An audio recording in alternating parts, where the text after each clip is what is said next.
flax seeds ze tugenda okukozesa olunaku olwaleero okukola skin yaffe etakula, okujjamu enkanyanya ezo ezitumazeeko emirembe, okujjamu enkuubokuubo zino ezijja mu feesi zaffe, obeere ne kye bayita anti-aging skin, obeere n'olususu nga gwe tokula. Bano be tuyita ba baby face balina ebintu bingi nnyo bye bakozesa ebireetera skin zaabwe okuba nga tezeefunyaafunya, nga toyina zino layini layini zineeno ezijja smiling lines ne lines endala zonna ezikwata mu feesi, emitanvu nga bw'osibika feesi tegijja. Tugenda kuba nga tukozesa flax seeds zineeno. Gwe atazimanyi ekifaananyi kye kyawo amanga.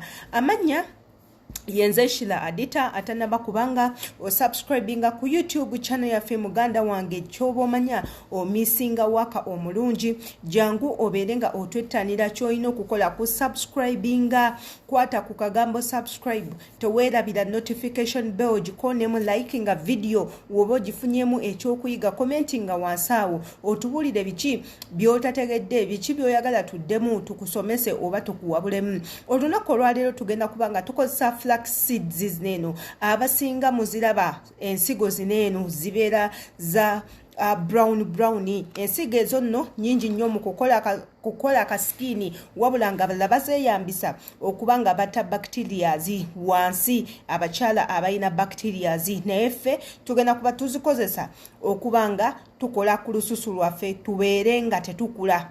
Katwogereko katono ku migaso gya zino ensigo. Tukimanye nti zino ensigo zirimu fiber gwe twetaaga obulungi nnyo mu mubiri. Ensigo zineeno zirimu mega 3 fats. Ensigo zineeno zirwanisa kansa bw'obanga ozimize. Ensigo zineeno munnange zisobola okuyambako okulwanisa mwe abalina cholesterol. Ensigo zineeno ennyingi nnungi nnyo mu kuzzaawo blood pressure ebadde erinnye n'esooka nekka. Ensigo zineeno bw'oba olina blood pressure ngeri very high, kwatayo ensigo zo nga 2 obeere munnange nga ozimira, zisobola okuyambako mu bulungi ennyo. Kwatayo gwe ensigo nga 2 oba 3 obeere nga ozimira, ogenda kubanga olwanisiza ebirwadde ebimu. Nabagamba ebintu ebimu tubiraba naddala bino bye tutwalanga ebitalina makulu ng'obwo obusigosigo, naye munnange bwa mulembe nnyo era nga buyina amakulu mangi nnyo era nga buyina ekiriisa kyamaanyi nnyo. Olw'okuba nti tuba tetumanyi ngeri ya bukozesaamu kweyamba, y'ensonga tubutwala nga ekitalina kikulu. Ensigo zineeno mutera okuzisiŋŋana mu nnyumba z'abakama bammwe, muziraba mu supermarkets n'ewantu ewalala. Katuyige tutya bwe tugenda okukola munnange siramu yaffe eya feesi nga tukozesa flax seeds zineeno. Kyogenda okukola nga ffenna we tukimanyi nti nno osobola ozikolamu gel. Ogenda kukwata flax seeds zineeno obeere nga oziteeka mu mazzi. Kwatayo akakopoko, toyina kufumba bingi nnyo, akantu konga bwe kati oba ejjiiko zo 10 oziteeke mu kasepiki bulungi nnyo, oteekemu amazzi ekikopo kyo nga kimu.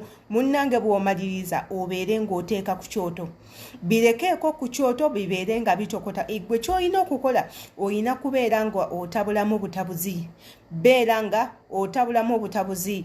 Mu kutabulamu okwo zonna zisobola okuba nga zijja ekyo ekirungo kisobola okuba nga kyememulamu bulungi nnyo kubanga kyetwetaaga. Mujjukire nti ensigo zineeno munnanga amazzi gaazo ganaanuuka, ganaanuuka. Bw'omala okuzifuma bulungi nnyo eddakiika zonga 3 gamala oba 1 hour ekinene nnyo, kwata akasengejjako bulungi ne kakonteinako akalungi, oteekeko akasengejja, naye weetaaga akasengejja ak'olugoye. Akagoye kooba nga keeru nga kali awo naye nga kalimu obutulituli obumala.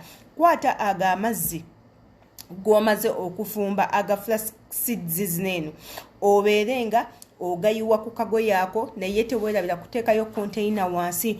Osqueezinga ejjeero oyo aveemu kubanga gwe teetaaga yalimu ebiriisa bye twetaaga okuteeka mu mubiri gwaffe. Nga bwe nabagambye nti nno ensigo zineeno zirimu ekirungo ekirwanisa okukula, ekirungo ekirwanisa obuwuka obusika feesi zaffe obuuka obulya feesi n'ebintu ebirala. Kamulamu jjeeri oyo gwe twetaaga. Munnange bw'omala okumufuna muteeke wali ebbali abeere nga awola agenda kuba ng'avaamu nga bw'olaba aloe vera gel nono bw'agenda okuba. Kwata ka cotton ko onaabe bulungi feesi yo, okwate ka cotton ono ako obeere ka cotton okoze mu gel obeere nga weesiiga mu feesi yo. Kino nno kikole daily, wabula gwe ayina vitamin E capsules osobola nazo okuteekamu ne ziba nga zikuyambako. Kati nno bineeno w'obikola everyday ogenda kubanga oyina ka skin akakyasinza okulabika obulungi. Amannya yenze Shila Adita, jangu obeere nga osubscribinga, olikinge, okomentinge, imbagala nnyo.